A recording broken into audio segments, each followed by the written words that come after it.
Bem, pessoal, boa tarde. Estamos aqui novamente fazendo uma rodada de conversas com as pessoas que normalmente a gente escuta e dialoga sobre os desafios das políticas públicas, da cidade, dos direitos das pessoas. E hoje a gente tem a satisfação de estar compartilhando desse momento com o professor Emerson Merri, que enfim, a apresentação do professor Emerson Merri é até muito difícil de fazer.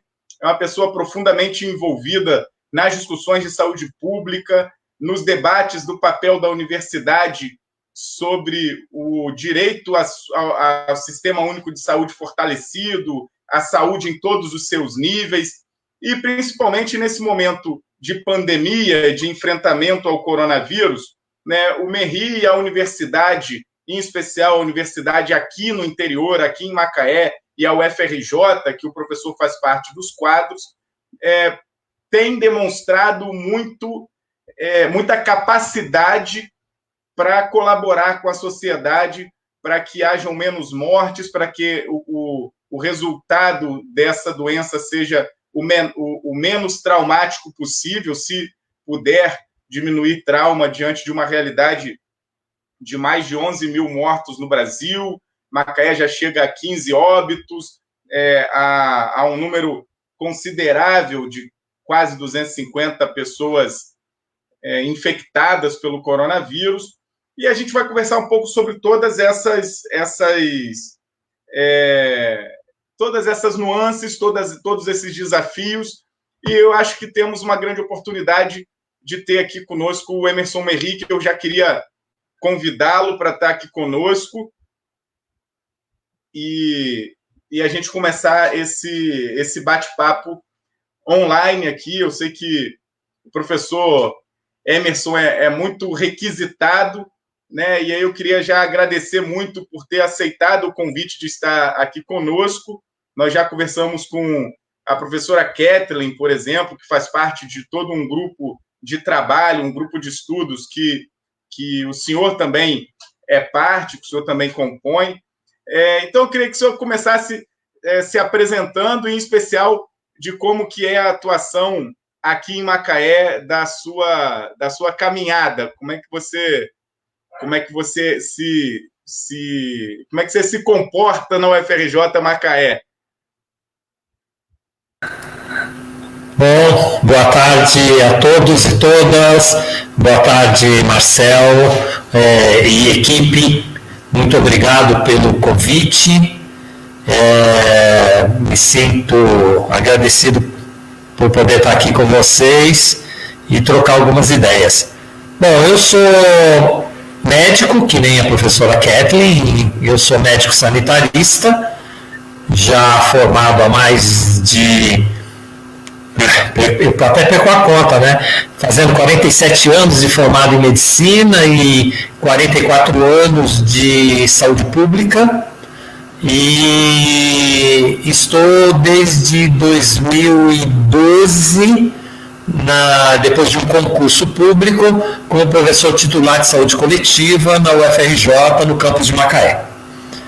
E eu, professora Kathleen, professor Elvo, professora Carla e dezenas de outros professores, como professora Lília Bahia, professor Márcio, a gente compõe um coletivo de pesquisadores dentro da universidade, que é o Observatório de Saúde.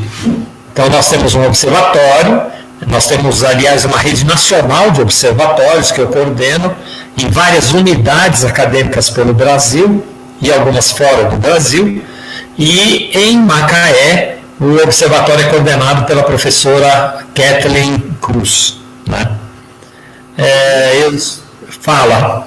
Eu acho que eu queria provocar, na verdade, uma reflexão de que essa semana, nós estamos em Macaé com muita expectativa de um anúncio que foi feito, de uma parceria entre o UFRJ Macaé, entre os determinados setores privados de saúde no município, a prefeitura e empresas privadas também, que geram uma capacidade de Macaé melhorar o número de testes, a quantidade de pessoas testadas. Mas eu estou dando esse exemplo prático, que é uma expectativa muito positiva para a sociedade de Macaé, para que hoje eu li de manhã cedo uma notícia também que os institutos federais, a Associação Nacional de Institutos Federais, ela demonstrou, de entidades federais de educação, a Andifes, não é isso? Ela anunciou os números que são muito consideráveis, são números muito...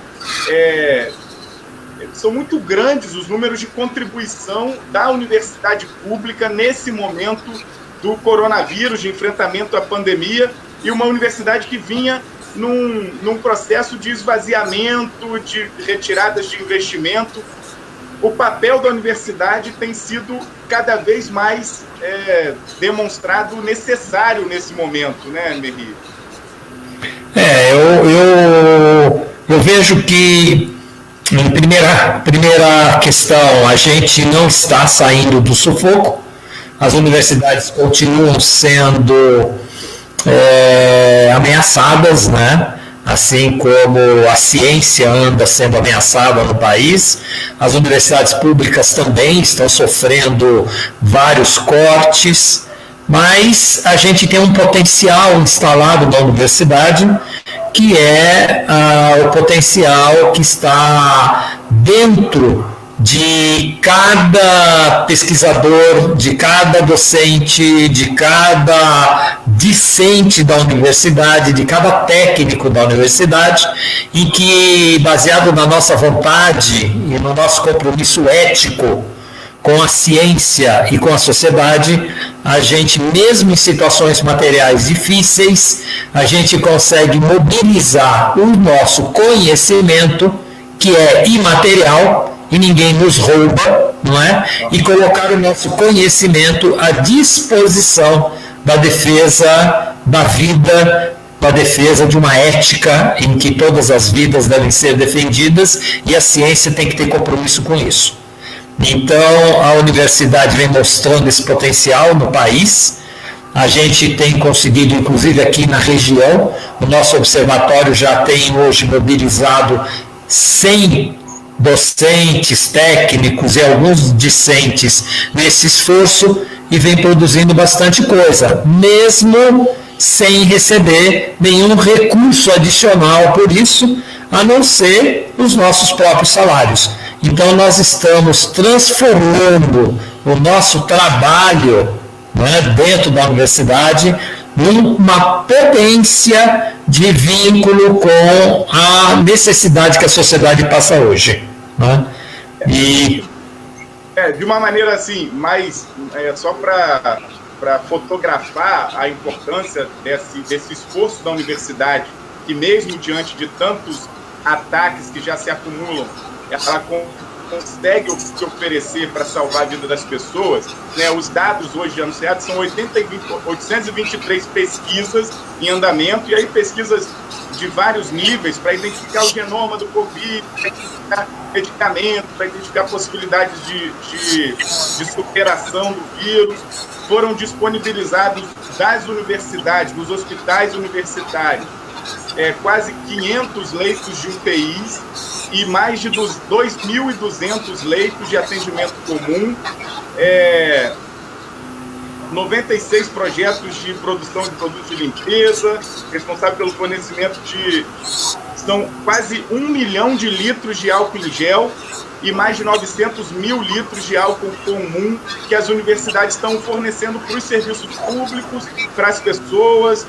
Isso, na verdade, demonstra que é esse compromisso que o senhor está dizendo. A gente tem, inclusive na região, né? Se você observar o que é que os vários institutos federais estão fazendo na região, as universidades federais, que nem a UFRJ, a UF, estão fazendo na região, as universidades estaduais, que nem a UENF, estão fazendo na região, você vai reparar que há um esforço grande de vários coletivos dessa universidade, fabricando álcool, produzindo testes para investigar o diagnóstico da Covid, produzindo EPI, máscaras, fazendo pesquisas sobre possibilidades de medicamentos ou de pesquisas que possam favorecer a busca de uma vacina. Ou seja, as próprias universidades aqui da região estão engajadas na mesma direção. E no nível nacional, isso é unânime. As universidades federais, as universidades públicas, que nem a USP também, no estado de São Paulo, a Unicamp, elas estão aí num esforço gigantesco de remar contra a maré. Né? O que é remar contra a maré? Remar contra aquela imagem de que nós estamos vivendo uma gripezinha e que isso não é nada importante, de que quem tiver que morrer vai morrer, e a vida é assim mesmo, que só vai acabar isso quando 70% das pessoas estiverem totalmente contaminadas. Então a gente rema contra essa maré, né? Contra a descrença, contra uma certa banalidade sobre a vida do outro. E nós temos fortes aliados, né? Porque nós também temos movimentos sociais aliados a isso, gestores aliados a isso, políticos aliados a isso, e isso é um momento que a sociedade brasileira vive e que para nós da universidade ela tem mexido muito na nossa capacidade de inventar uma nova dinâmica até do encontro entre nós mesmos, né? Isso tem acontecido e isso tem criado uma universidade mais permeável aos problemas societários, né? Merri, você de vez em quando está falando sobre as diferentes cidades dentro de uma cidade, né? E aí isso é um grande problema da sociedade, né? Que está falando aqui de enfrentar os problemas da nossa sociedade. Macaé é uma cidade também que tem diversas facetas, né? Muito pela desigualdade social e econômica, tem as situações geográficas, as regiões mais distantes da serra, com menos presença do poder público, e a gente percebe uma diferença no tratamento, nas medidas de enfrentamento ao coronavírus nessas regiões também. O senhor acha que é assim mesmo, que seria possível uma uniformidade nesse tratamento, ou nós temos um desafio maior a se tratar, entendendo a diversidade que são as cidades, né? O tamanho das desigualdades e das diferenças nas cidades? Como é que a gente lida com isso nesse momento de pandemia?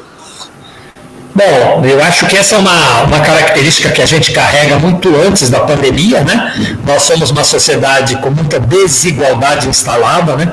Ou seja, é uma característica muito própria de alguns países. O Brasil é um dos campeões disso, que é transformar a diferença em desigualdade, né? E a desigualdade num exercício entre alguns com grandes benefícios e outros sem benefícios nenhum na produção da riqueza social, né? E eu vejo que nesse momento da pandemia nós precisamos ter claro essa distinção e tratar de uma certa maneira, de forma meio diferente, algumas desigualdades. Então perceba, certos setores das cidades, elas são grupos populacionais com muitas carências materiais, né? Por exemplo, nós somos um país que perto de 40 milhões de pessoas não tem água. Não tem água, não é? Não estou dizendo nem água suja, não tem água. né? Isso quer dizer que para ter água, às vezes precisa gastar um pedaço do dia para conseguir ir atrás de um lugar que tem água. Nós somos uma sociedade que em torno de 40, 50 milhões de pessoas vive em encostas. Não estou falando de favela horizontal, não. Estou falando de comunidades em encostas, não é? Que estão ali o tempo inteiro sob ameaça do que significa viver em encostas, né? E que são vielas tão pequenas, que você não chega, não sei, a pé, não é? Não chega veículo em certos lugares dessas encostas, né? Então, quando você olha isso, você não pode simplesmente ter uma palavra de ordem uniforme e falar assim, todos precisam se isolar, porque o significado de isolamento muda muito dependendo da vida material que você tem. Então, se você tem uma casa com 4 habitações dentro dela, com sala, com internet, coisas desse tipo, sua capacidade de isolamento e de viver nesse espaço é de um tipo. Se você mora com mais 8 pessoas num lugar que não mede 20 metros quadrados, não é? Sua capacidade de isolamento é de outro tipo. Isso quer dizer que nós não podemos adotar uma única imagem de combate à pandemia. Nós temos que nos adequar, nós temos que ser adequados aos modos de existência, aos modos de vida das pessoas, não é? Então nós temos que criar políticas públicas que consigam de fato ampliar os benefícios materiais da vida cotidiana das famílias. Então, uma família que não tem acesso à compra de comida, ela precisa ter acesso à compra de comida, porque senão ela vai se expor, ela vai sair catando um jeito de obter comida, e independentemente do que vai se gerar a partir daí. Então, você tem que ter uma política pública decente para isso. Não é a política de R$600 em 3 pagamentos, tá certo? Essa não é uma política em que você resolve esse problema material. Então, você tem que ter nos locais, e eu vejo Macaé como um grande exemplo, porque é uma cidade que tem muitas cidades dentro dela, não é? Que uma boa parte da população de Macaé precisaria ter uma política pública específica para que eles não precisem se expor tanto para satisfazer as necessidades mínimas, por exemplo, de obter alimento. Né? Você precisa ter uma política pública de comunicação em que as pessoas entendam o que você fala. Não é? Eu, por exemplo, participo de um grupo na área de comunicação em que a gente percebe que toda essa falação que tem pela mídia comercial, pela televisão e rádio, pelos governos, chega no ouvido das pessoas em certos lugares e eles não entendem o que estão sendo falado. Eles têm dúvidas muito simples, não é? Então eles precisam de ter uma outra forma de se produzir o diálogo com essas pessoas, porque se eles não entendem, eles absolutamente não têm noção do que significa o risco de certas coisas, né? Então você precisa ter uma política pública que seja adequada a essa capacidade comunicativa, não adianta grandes palavras de ordem. Então, quando você fala, precisa de um isolamento, bom, o que cada um compreende por isolamento, né? Isso vai variar muito do modo como cada um vive, e essas palavras de ordem, elas meio são feitas para ouvidos, principalmente da classe média e da classe alta.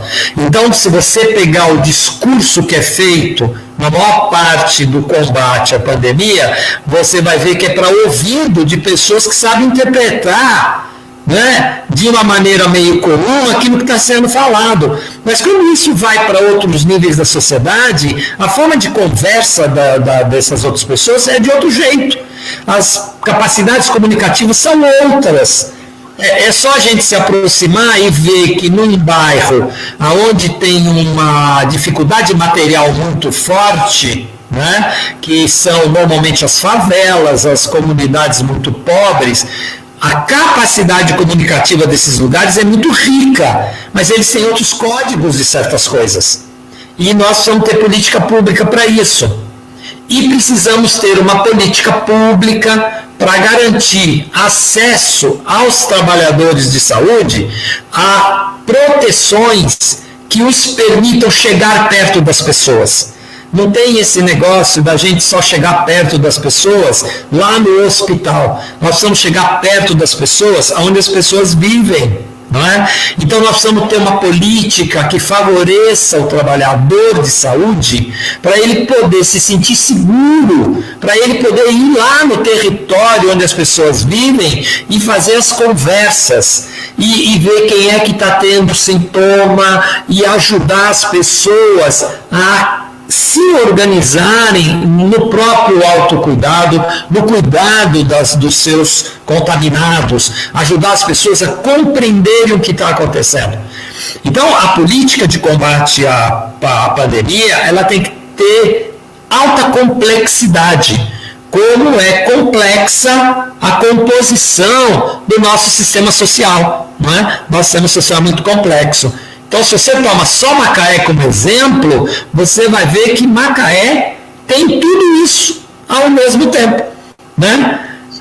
Então, não basta você simplesmente dizer que você vai bloquear certos lugares das vias públicas e tirar a temperatura. Se você não fizer teste, tirar a temperatura não resolve. Por quê? Porque a maioria dos contaminados não tem febre. Não é? Tem a grande quantidade de jovens que tem tido Covid, que tem tido a infecção pelo coronavírus, eles são assintomáticos. E eles circulam muito. Esses jovens, de adolescentes de 15, 16 anos até adultos de 20, 30 anos, eles circulam muito e eles são muito assintomáticos. Então eles vão transmitindo de uma maneira muito grande o vírus e não estão sentindo nada, não é? Então, quando você faz um bloqueio que mede febre e que pergunta se está tendo alguma coisa, esses jovens todos não vão ser percebidos. Então nós precisamos ter um investimento dos governos locais em testes. Precisa empoderar a universidade que tem capacidade de fazer teste para fazer o teste. Então em Macaé, por exemplo, nós temos lá o laboratório do NUPEM, que está fazendo uma média de 20 testes por dia. Bom, é ótimo que esteja fazendo, mas tinha que estar fazendo 1000. Agora, para fazer 1000, precisa investir no laboratório, né? Então, isso é fundamental, né? Então, o poder público ele poderia estar fazendo isso de uma maneira explícita, né? E eu tenho para mim que fazer isso gasta menos dinheiro do que combater a pandemia com hospitais, e ponto. Tem que ter hospital? Tem. Tem que ter leito? Tem. Mas não pode ser o único instrumento. Isso, eu por isso comecei falando da possibilidade de fazer mais testes, realizar mais testes num movimento, na verdade, eu gostaria que o município, e aí já tinha inclusive conversado com a Câmara de Vereadores, que o município disponibilizasse investimento para que já começasse ampliando quanto antes, né? Mas me parece que uma primeira fase começa, vai aumentar um pouco, depois, se chegarem todas as expectativas de participações, multiplica por até 10 vezes, né, a capacidade de testagens ali no NUPEM, e isso está no contrato firmado, no convênio firmado, é a nossa expectativa também, né? Mas a gente continua visualizando, Merri, que as ações que o município tem adotado, exclusivamente do município, né, são todas definidas por decreto e portarias do prefeito, elas são nesse sentido, de evitar movimentações, circulações de pessoas, organizar a rede de saúde para atendimento no centro de triagem e depois nos leitos de UTI. O prefeito, essa semana, inclusive, anunciou que Macaé, e que era uma grande dúvida da sociedade, como que está a demanda da nossa rede de saúde, nas UTIs e tal, dos leitos. Ele disse que 30% está ocupado e os outros ainda não estão. Então é uma realidade que nos deixa um pouco menos tenso sobre a situação. Então dá para adotar medidas em paralelo, mas é uma coisa que me deixa curioso, e aí eu queria te ouvir sobre essa questão, que além de todas essas medidas, as populações das regiões mais pobres, elas continuam sem condições, ou pelo menos sem entender o que está acontecendo, na minha avaliação, e estão nas ruas, o comércio nas regiões mais pobres continuam funcionando, até baile funk nós estamos vendo imagens nas redes sociais acontecendo, e com muita movimentação e com muita gente, samba, pagode, esses dias a Guarda Municipal fechou, a turma jogando futebol em campinhos aí de diversas localidades. É difícil chegar a informação lá, e mais do que chegar a informação, a medida de repressão, ela não vai a alguns lugares. Então tem que ser o convencimento, a comunicação, não é isso? Porque a repressão não vai, a Guarda Municipal não vai conseguir evitar um baile funk com centenas de pessoas. É um desafio. Não, eu acho que essas situações elas estão sendo vistas em vários lugares.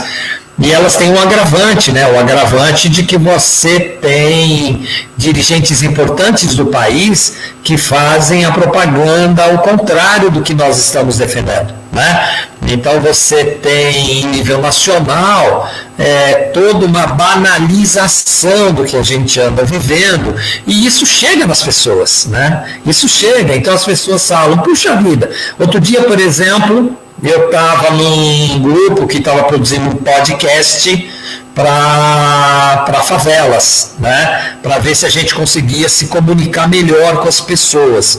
Eu cheguei a gravar vários podcasts, gravei 8 ou 9 podcasts, discutindo com as pessoas, né? E eu fui obedecendo a perguntas que esses lugares, tipo o Complexo do Alemão, gente da Rocinha, gente de favelas de Niterói, foram armando, me passaram as perguntas e eu tentei dialogar. E as perguntas são muito simples, não é? Então uma delas me perguntava assim, por que se alguém na minha casa ficar com sintoma, por que ele não pode trabalhar? Se o governador está com sintoma e está trabalhando.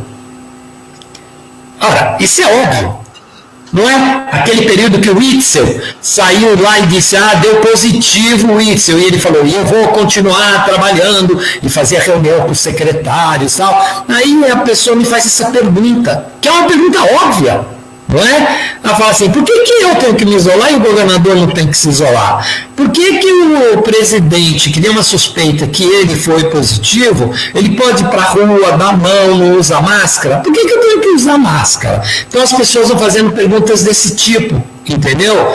E dentro, como não tem uma aproximação dos programas de saúde da família, atuando intensamente com os trabalhadores protegidos nos territórios, onde que eles vão resolver as dúvidas?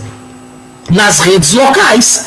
Então eles vão resolver a dúvida na igreja pentecostal, eles vão resolver a dúvida conversando com a vizinha, aí eles falam com um amigo, e vai circulando aquele conjunto de informações, e as pessoas vão falando, isso aí não dá nada, eu não estou vendo ninguém morrendo, não é? E o que é difícil para as pessoas entenderem? Que a Covid, ela é uma pandemia que ela vem numa escalada, nós já estamos vendo a escalada, né? Numa escalada infernal. E muita gente, se não vê alguém morrer ali no bairro dela, ali do lado dela, ela não acredita que é possível. Entendeu? E aí, de repente, ela abre uma internet, ela vê um jornal e ela vê falsos jornalistas, né, que nem Ratinho, essas coisas todas, que são falsos jornalistas, falando que isso aí não é nada, aí não dá bola. E as pessoas vão construindo um imaginário completamente confuso, elas vão ficando confusas, né? Então a gente pega muita gente confusa e pega uma pequena disputa dentro dos territórios. Então você não vê trabalhador de saúde dentro do território, você não vê, entendeu? Isso é um erro. Os trabalhadores de saúde têm que estar nos territórios, eles têm que ir lá. Eles, trabalhadores, têm que estar convencidos disso, né? Que eles podem fazer isso.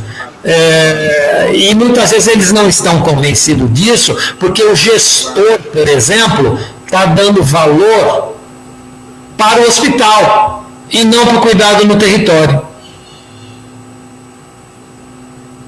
Deu para escutar? Isso é uma... Isso para nós aqui em Macaé é muito sintomático, porque nós temos uma crise na atenção básica, né? Nós temos uma crise, que eu digo, de relação. Os agentes comunitários de saúde, os agentes de combate a endemias, por exemplo, até hoje não tiveram superado um debate longo que eles recebem como piso menos que o salário mínimo. Aí tem um abonozinho, um acréscimo para poder completar o valor de um salário mínimo, e eles seguem sentindo muita dificuldade de atuar no campo, né, onde exatamente as pessoas estão e precisam do agente de saúde, porque os equipamentos estão chegando com muita lentidão e algumas vezes chegam, por exemplo, máscaras que são para determinados serviços e não para atuação de saúde, não para proteção da transmissão. Isso é uma questão básica, estrutural, e que aprofunda esse problema que o senhor está relatando, e faz com que as pessoas de fato entendam que as coisas só acontecem por um lado. Então aqui na minha região não chega, porque não tem um agente de saúde, porque não tem alguém me orientando, a gente não percebe o poder público aqui do meu lado dizendo como fazer. Isso é uma preocupação latente e perigosa, né? É muito perigoso acontecendo, a forma que está acontecendo. Então talvez seja um dos desafios, era uma questão que eu ia perguntar para o senhor, assim, o Sistema Único de Saúde, ele deve estar passando pelo seu principal desafio desde que foi implementado, né, no país, e o senhor tem muita relação com o SUS. Talvez esse seja um dos aspectos mais simbólicos desse momento de desafio profundo do SUS, que há alguns meses atrás diziam que o SUS não era viável, né? O próprio governo dizia que o SUS não era viável. Agora a gente percebe que até as redes mais capilares, né, mais capilarizadas do SUS, precisa de apoio, precisa de fortalecimento e precisa de cuidado, né? Talvez seja o principal desafio apoiar as estratégias de saúde básica, né? Estratégia de saúde da família, né? Isso, eu queria dizer o seguinte, quer dizer, a Covid, ela criou um desafio para a humanidade, que é um desafio que nos coloca, por exemplo, há 100 anos atrás. A gente vive um espalhamento gigantesco de um processo de infestação viral, que vai produzindo infecções brutais em vários coletivos, e nós não temos nenhuma arma para se defrontar com aquilo que a gente entende que eram as armas clássicas que o século XXI já domina, né? Medicamento, vacina. Bom, na realidade, a Covid, falando assim sinceramente, não tem nenhum medicamento que funciona, não tem nenhuma vacina ainda desenvolvida. Na melhor das hipóteses, os modelos de aplicação vacinal, a gente sabe que tem 8 das dezenas de vacinas a ser desenvolvidas, tem 8 que estão aí na ponta de testagem, né? Algumas que já testaram em macacos como alguma coisa positiva, outras em ratos como alguma coisa positiva, mas ainda em humanos não. Então estão começando daqui a pouco testagem em humanos, né? Bom, mas entre testar, verificar que funciona ou funciona parcialmente e produzir milhões de doses, nós vamos estar em 21, não vamos estar mais em 20. Então a Covid criou esse desafio. O segundo desafio é que não tem medicamento que resolva essa questão. O máximo que a gente tem é um medicamento aqui, um acolá, que parece que nos casos graves diminuiu o tempo de necessidade de respirador. Alguém dizer, e é meio charlatanismo dizer isso, que descobriu um medicamento que impediu o desenvolvimento da Covid, ainda é charlatanismo, porque não tem nenhum teste. E eu espero que tenha descoberto, mas até hoje não tem nenhum teste comprovado num estudo perfeito que mostre isso, né? Então, é a mesma historinha da quinina, né? Que de repente o antimalárico, aí o presidente Trump e o presidente Bolsonaro começaram a dizer que era um milagre que ia resolver o problema da Covid. Nunca mais eles falaram nisso. Ou seja, não falam mais nisso e não reconhecem que falavam. É como se nunca tivessem falado, quando na realidade ficaram um mês martelando na cabeça e um monte de gente começou a comprar remédio pensando que ia resolver o seu problema a partir daí, né? Então, a Covid coloca a gente numa situação que é assim, o que é que funciona? Nós temos algumas coisas que funcionam. A gente sabe que o que funciona é cuidar. Cuidar em que sentido? Cuidar de si é cuidar do outro.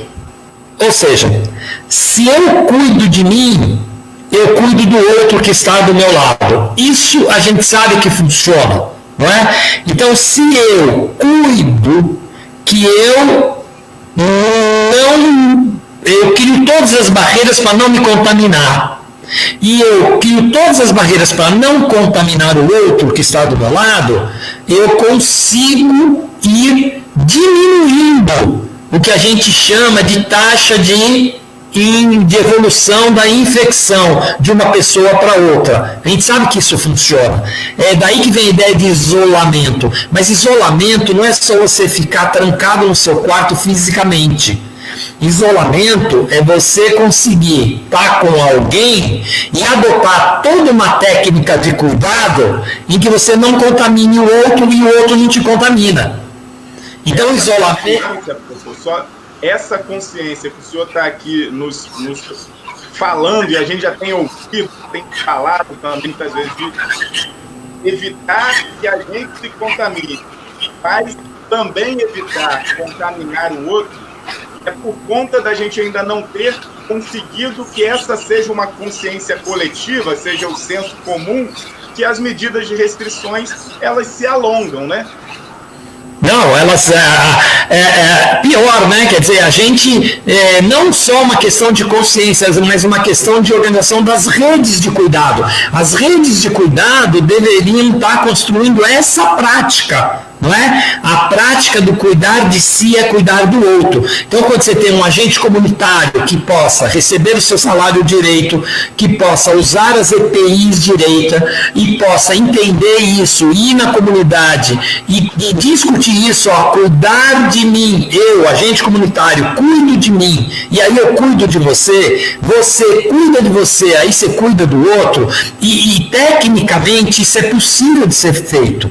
Tecnicamente isso é muito mais barato do que um monte de coisa que está se fazendo e mais eficaz, não é?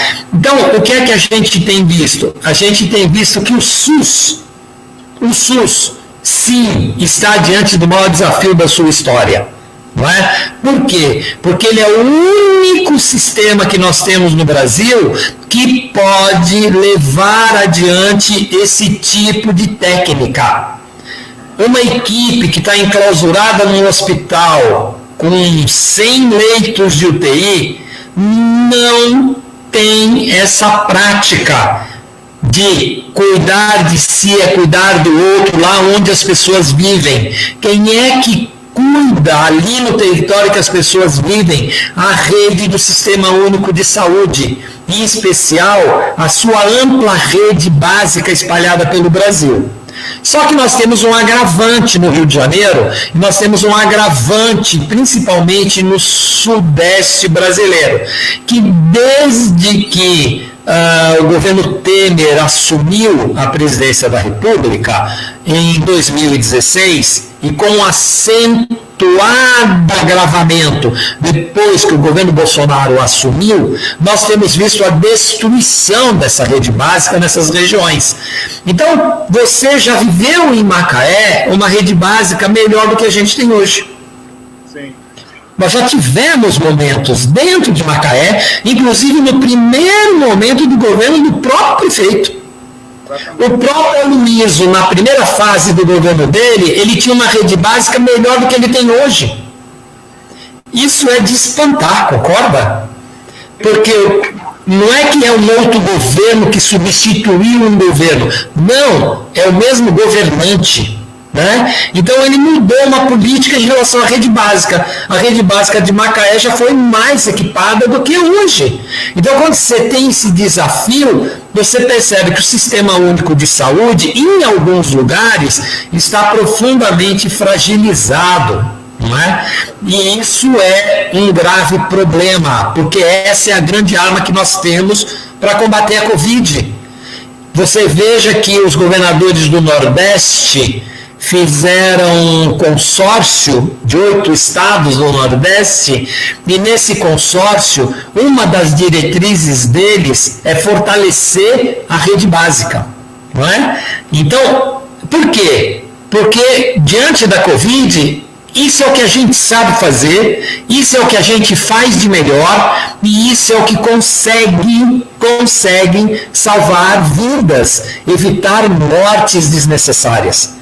A China provou, com 1 bilhão e não sei quantos milhões de habitantes, que eles evitaram milhões de mortes. Nós, com 200 milhões de habitantes, vamos provar o contrário. Infelizmente, não é? Porque isso não é uma gripezinha e não vai morrer pouca gente. Aliás, não está morrendo pouca gente. Você sabe que nós estamos vivendo, Marcel, os desaparecidos da Covid. Esse tema dos desaparecidos da Covid é importante a gente pensar, não é? O que é um desaparecido da Covid? É alguém que morre, ninguém faz o atestado de óbito dele, ninguém reclama o corpo dele, porque ninguém sabe que ele estava ali e morreu, e ele é enterrado sem identificação, como em algumas ditaduras sempre se fez. Os desaparecidos das ditaduras. Por exemplo, a Argentina tinha 30 mil desaparecidos, não é? E eles estão o tempo inteiro tentando recuperar o corpo dos desaparecidos na Argentina. Então nós estamos criando no país os desaparecidos da Covid. E isso não vai para a estatística. Então você fala assim, o município tal morreu 10 pessoas. Aí você pergunta, mas espera aí, morreu com teste positivo? Morreu com teste positivo, morreram com teste positivo. E os que morreram de pneumonia, de problema respiratório e que nem fizeram teste, poderiam ser também Covid? Poderiam ser. E aqueles que morreram, não tem nem atestado de óbito, e que morreram sem ser identificado, foram para uma vala comum, é um desaparecido. E esse daí também não pode ser da Covid? Pode ser da Covid. Então, na hora que você soma tudo isso no Brasil, nós não estamos com 11 mil mortos. Nós estamos com muito mais. Nós não estamos com 160 mil contaminados. Nós estamos com mais de 1,5 milhão. Esse cálculo que nós temos no Brasil. Entendeu? É para mais de 1,5 milhão de acometidos. É para muito mais, mas muito mais que 11 mil mortos. Né? Então, esses são os dados que nós temos.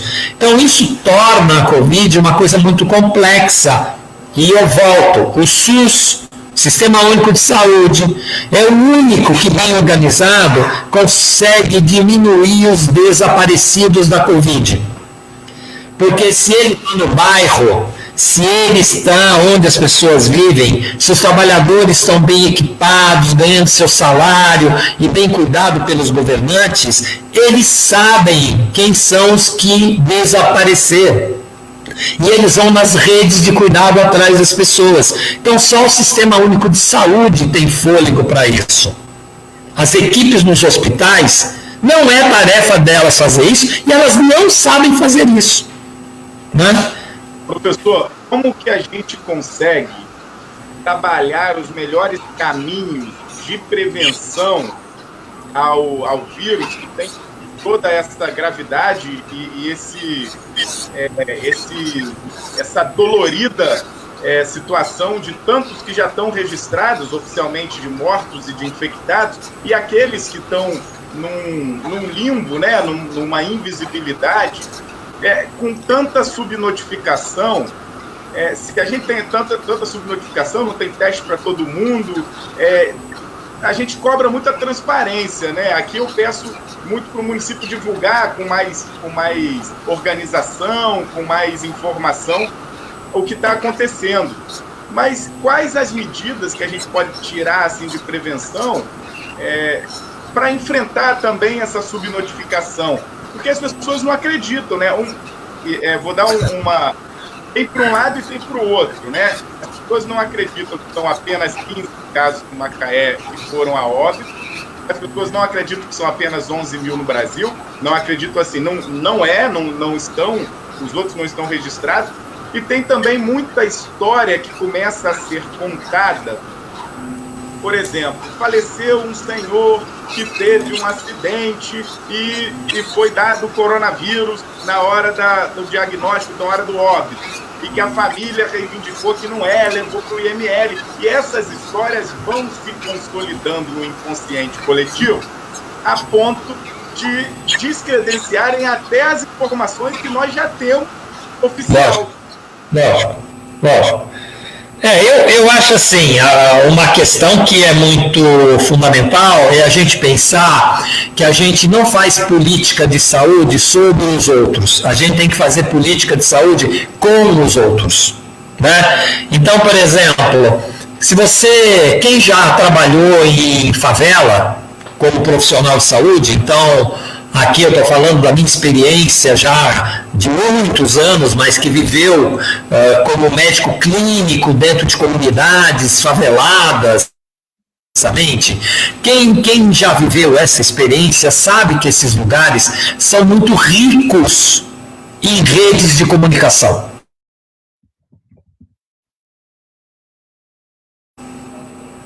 Tem muita gente que funciona como articulador de redes de conversas nesses lugares, diferente de um bairro de classe média, em que o vizinho não sabe nem quem é o cara que está do lado de lá do muro. Nessas comunidades, as pessoas se conhecem, as pessoas se conversam, e tem algumas pessoas que são muito referência nas comunidades, fazedores de opinião, pessoas que produzem música, pessoas que produzem dança, pessoas que produzem práticas religiosas dos mais variados tipos. Então essas comunidades, elas são muito ricas, muito vivas, né? São territórios vivos. Você não faz política de saúde sem essas pessoas, né?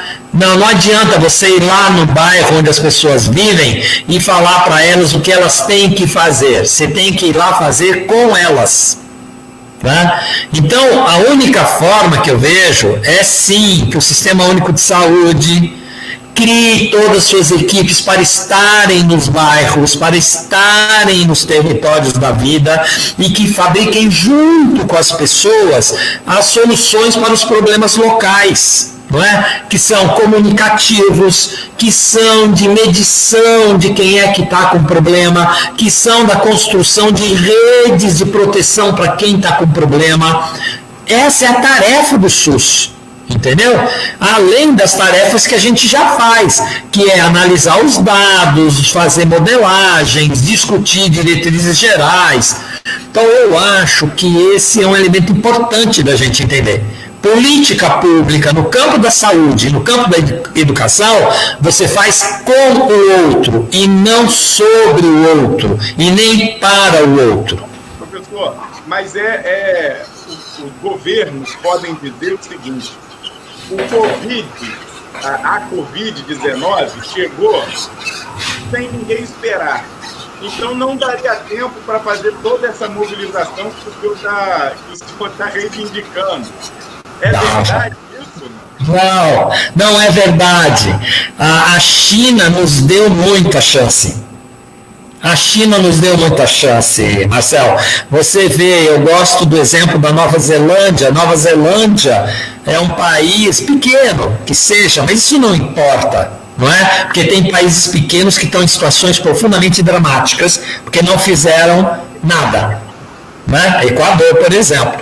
Então, você pega a Nova Zelândia, quando a China começou a ter problema, o que os dirigentes da Nova Zelândia viram? Eles falaram assim: nós não temos nenhum caso aqui, então não vamos esperar ter caso aqui para a gente começar a fazer uma política contra a Covid. Eles começaram a fazer uma política contra a Covid quase um mês antes de ter o primeiro caso. Ou seja, você sabe que o Brasil tem riqueza suficiente, né? E independentemente, nós somos um país rico. Você sabe que nós somos um país que tem muito recurso.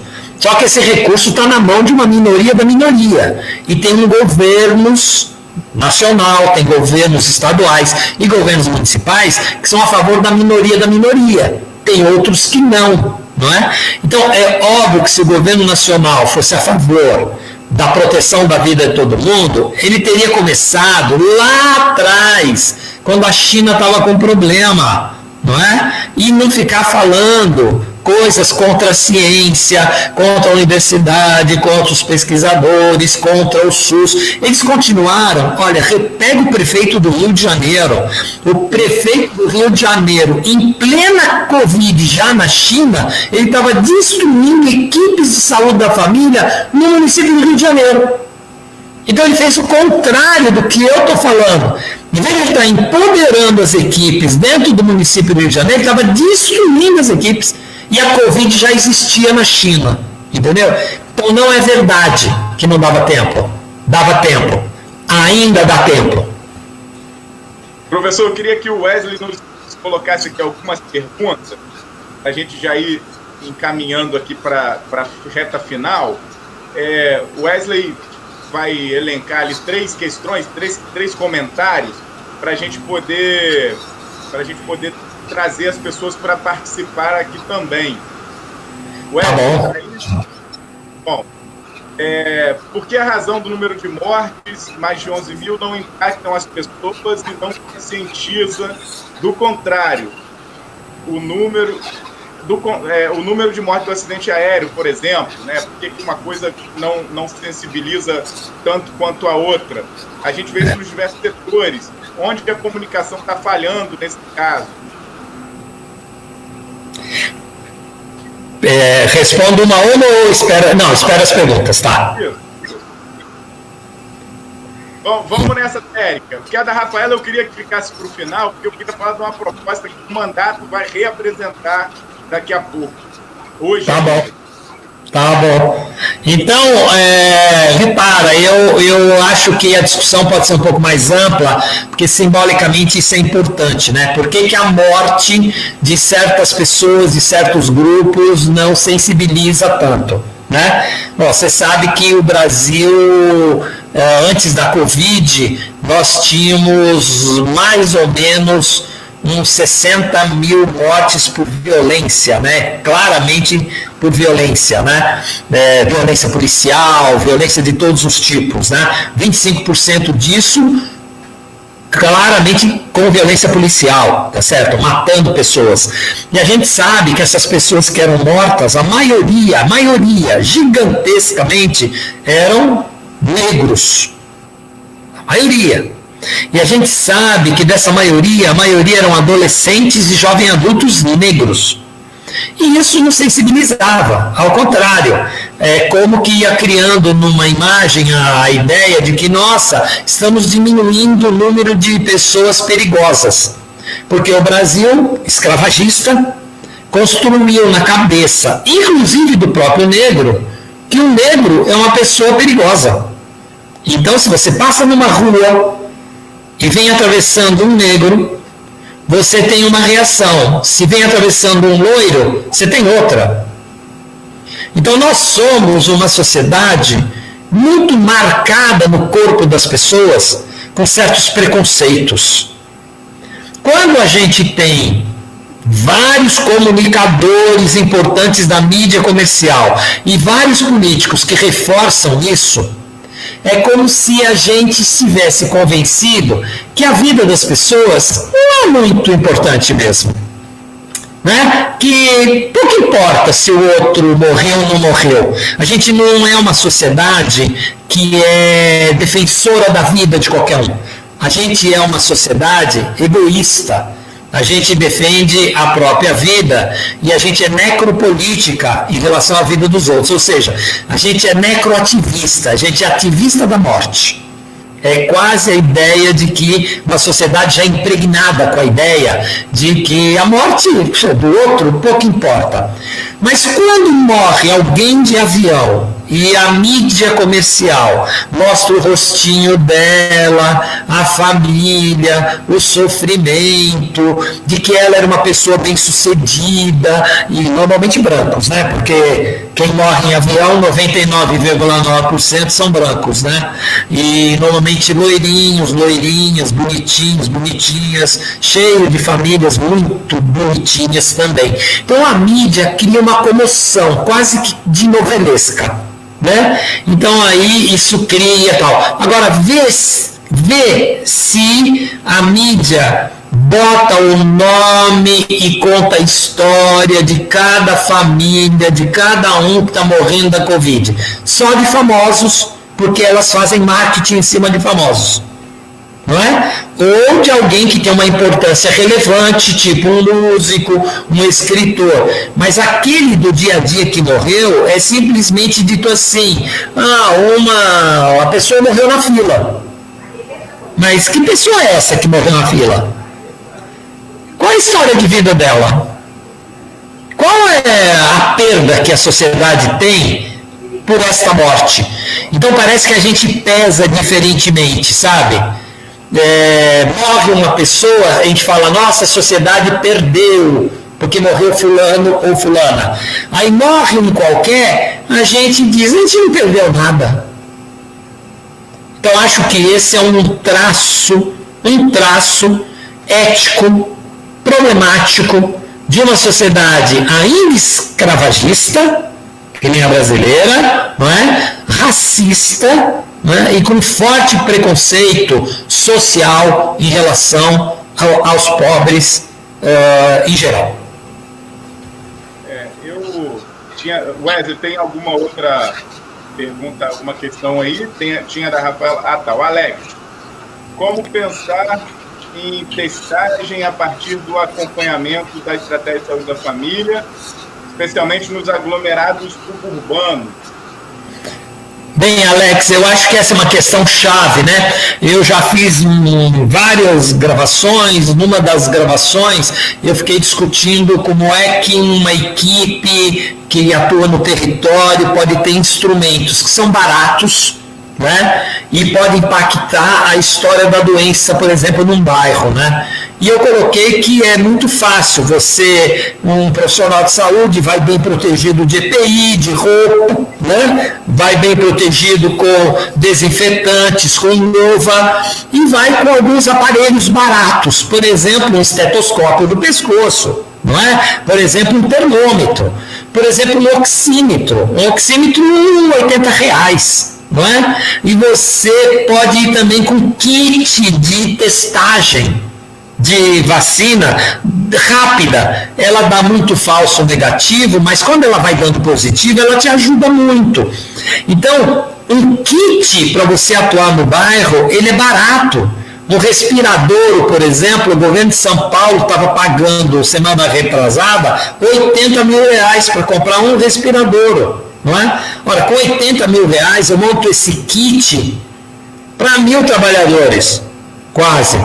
1.000 não, porque não dá 80, dá R$200, R$300. Então, com R$80 mil eu consigo montar para 300 trabalhadores, 400 trabalhadores. Então, repara, um respirador, eu bato 400 pessoas bem equipadas nos bairros, não é? E eles conseguem fazer isso.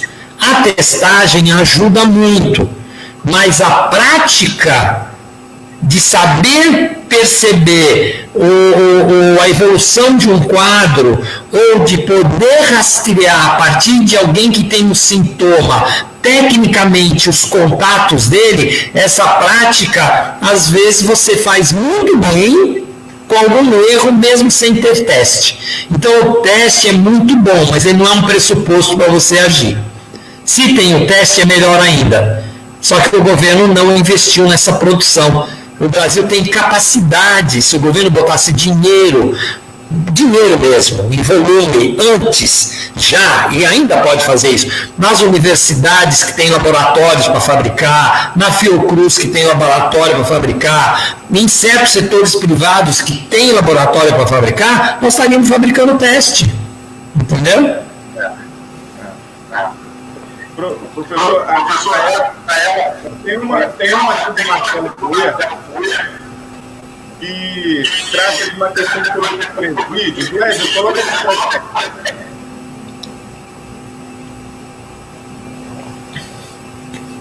Presídio? Eu não consegui ler muito. Agora, a situação dos presídios do país diante da pandemia. Ô, Marcelo, olha, eu vou te dar um dado, né? Se você me disse a quantidade de pessoas que têm tuberculose dentro de uma cidade, você vai ver que dá 60, 70 por 100 mil. Cada 100 mil pessoas tem 60, 70 tuberculoses pulmonares, não é? Se você for para dentro do presídio brasileiro, dos presídios no Brasil, 2 mil, aliás, são 2 mil.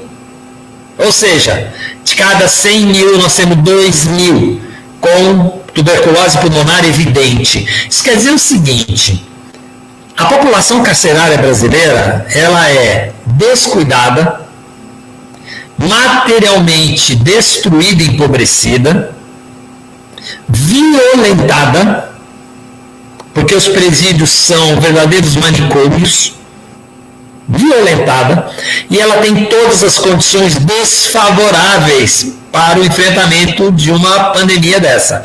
Então, uma pandemia dessa faz um estrago no presídio que não é pouca. Eu tenho certeza que está morrendo muita gente nos presídios. E nós não temos essa informação. Vocês, por acaso, já viram algum estudo estatístico sobre a Covid e os presídios no Brasil? A gente não consegue entrar nos presídios. Eles não deixam a gente poder fazer um estudo desse tipo. Não é? Tem uma censura. Isso é evidente.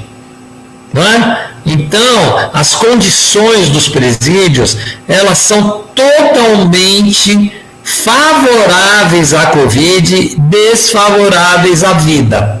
Não é? Então, é um lugar de muito estrago. Ainda mais considerando que o Brasil é um dos países que mais tem presos em presídios no mundo. Estados Unidos é o primeiro, né? É o primeiro, é campeão mundial de várias coisas. Estados Unidos é campeão mundial, né? De casos de Covid, de mortes por Covid, muita coisa, de corrupção, né? Tem gente que acha que os Estados Unidos não tem corrupção, é campeão de corrupção. E é campeão também de presos, encarcerados, né?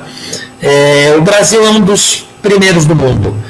Nós temos aí uma população infinitamente mais vulnerável, inclusive, desculpa eu dizer isso, porque também são vulneráveis, do que as favelas. Os presídios são quantos?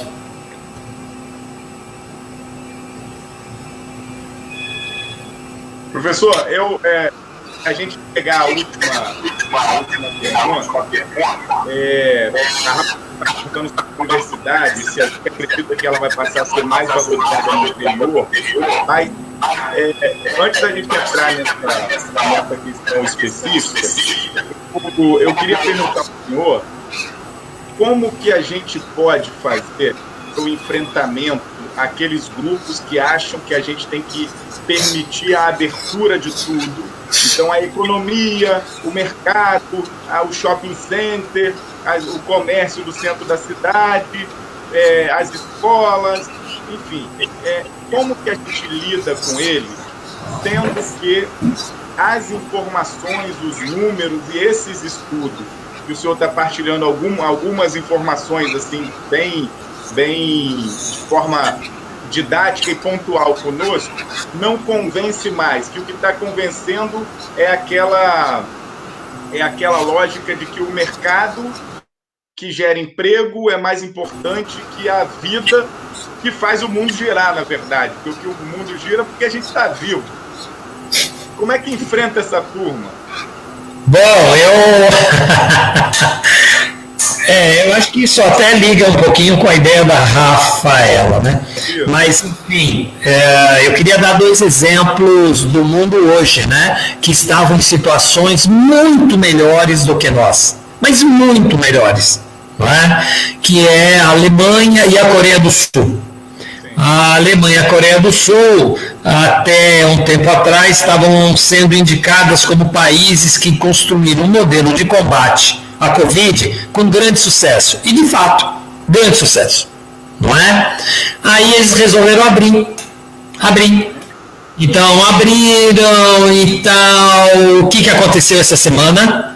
Bom, essa semana a Alemanha e a Coreia do Sul tiveram que voltar atrás, porque eles reconheceram que cometeram um erro, não é? Porque a abertura, ela precisa ser feita quando você tem o controle sobre o que a gente chama de contágio comunitário, que é aquele contágio no qual você não sabe quem já está contaminando quem. Então você tem um momento que é assim, o contágio pessoa a pessoa. Então o Marcel tem uma doença, aí eu vejo que quem estava com ele também tem a doença. Então eu consigo ir contando quem vai ficando doente. O contágio comunitário, de repente o Marcel fica doente, eu não sei quem passou para o Marcel. Eu fico doente, não sei quem passou para mim. Esse momento do contágio comunitário, ela é de descontrole. Você só consegue fazer ela recuar se você fizer lockdown. Ou seja, não é isolamento não, é lockdown. Você tem que fazer 14 dias de lockdown, de bloqueio total da possibilidade de contato pessoa a pessoa, não é? Se você fizer isso, talvez em 14 dias você volte a quebrar o chamado contágio comunitário. Como é que você sai, então, de uma fase que você está tendo sucesso? Se você tem domínio para impedir a volta do contágio comunitário, que é o que a China tem conseguido fazer, que é o que a Nova Zelândia tem conseguido fazer, que é o que Cuba tem conseguido fazer. Mas eles têm estratégias e capacidade de fazer o que eu disse que o SUS deveria fazer. Se o SUS fizesse o que tem que fazer, né, lá no território das vidas, a gente poderia ter capacidade de impedir o contágio comunitário. Esse monitoramento, a Alemanha e a Coreia do Sul não conseguiram fazer, eles não conseguiram controlar, porque eles abriram nightclubs, abriram barbearias, abriram oficinas mecânicas, abriram shopping centers.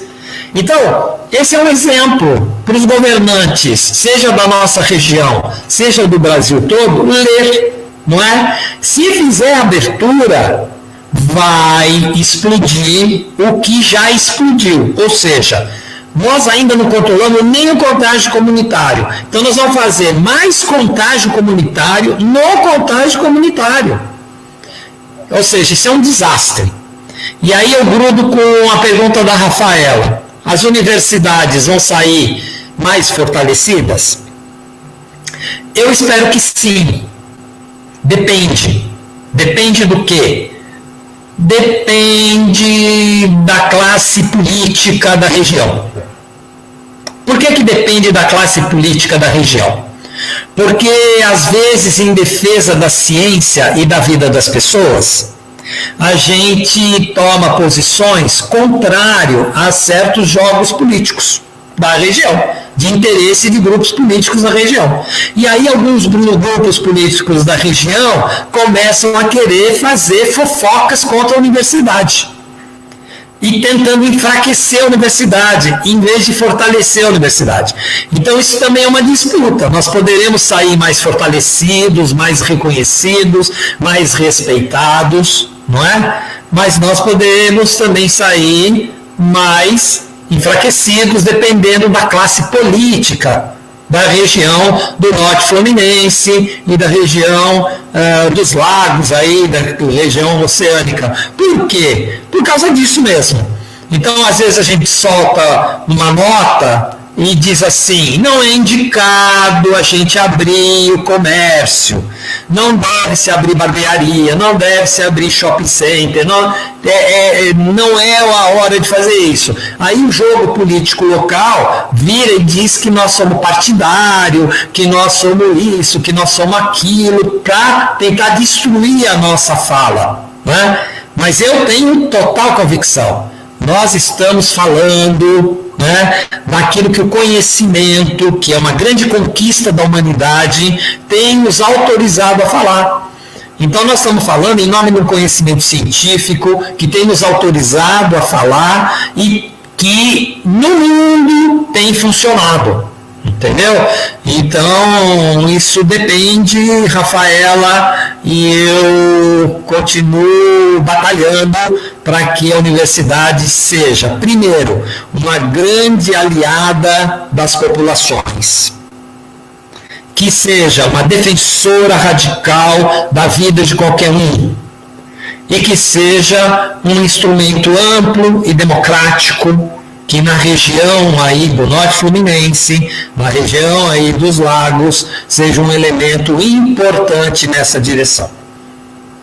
Professor, e por fim, eu penso que esse tempo que nós estamos vivendo, da necessidade de confinamento, né, de isolamento, de reflexões, de diálogos com mais constância, de diversos setores, nós aqui, eu que componho um setor da classe política de Macaé, o senhor que compõe a representação da academia nessa região, a gente dialogando o tempo inteiro, e eu tenho percebido que vão ter 3 pontos que não tem jeito, que a gente vai precisar estar diferentes a partir de já, e logo quando superarmos isso, a gente vai ter que estar aprofundando como se concretizam essas coisas. Primeiro é a solidariedade, foi isso que o senhor falou no início, o cuidado com o outro é o cuidado consigo,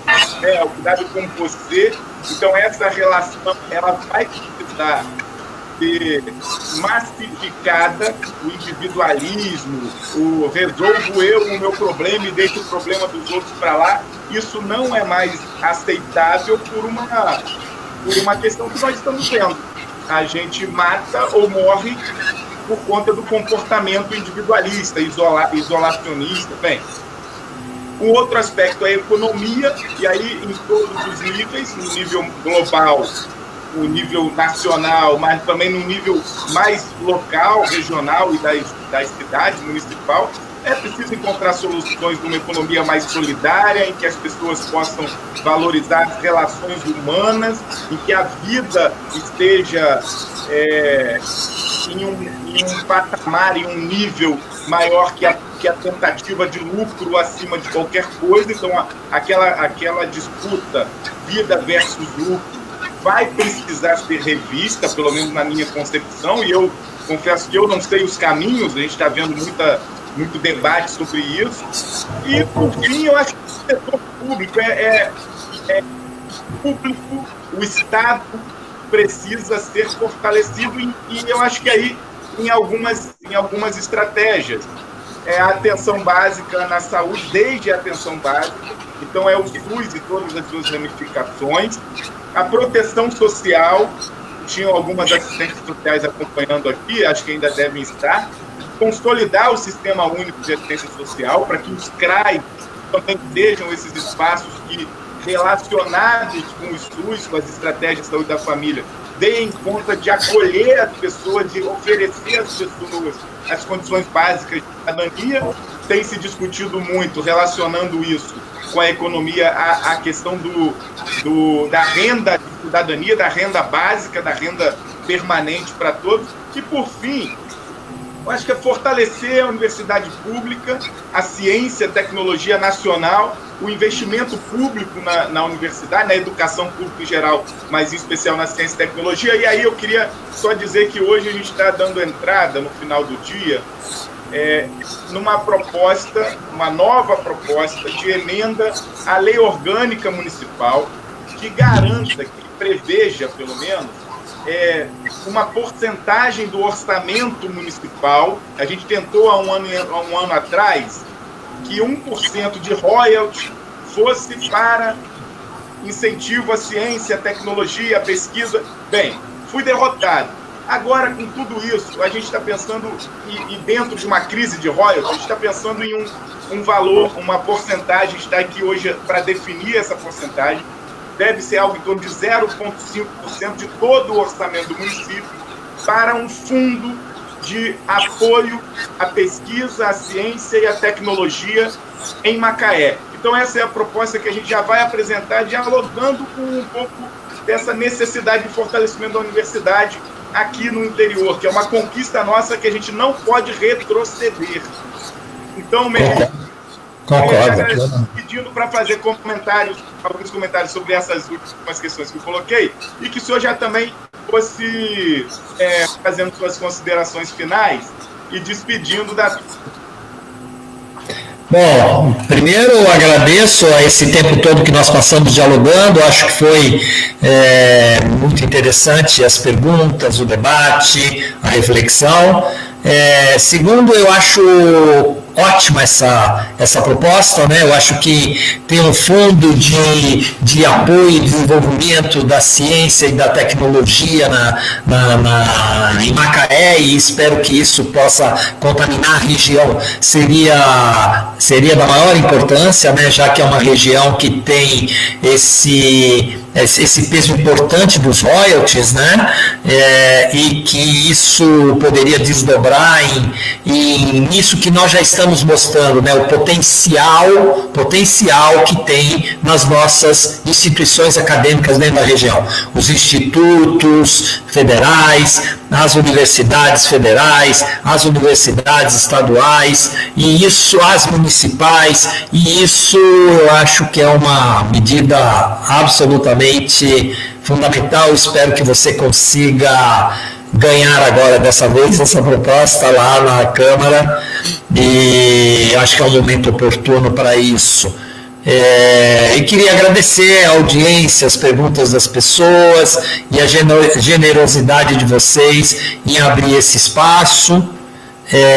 Eu acho que seria da maior valia vocês continuarem com isso, incentivarem isso, e mando um abraço fraterno e solidário a todos vocês.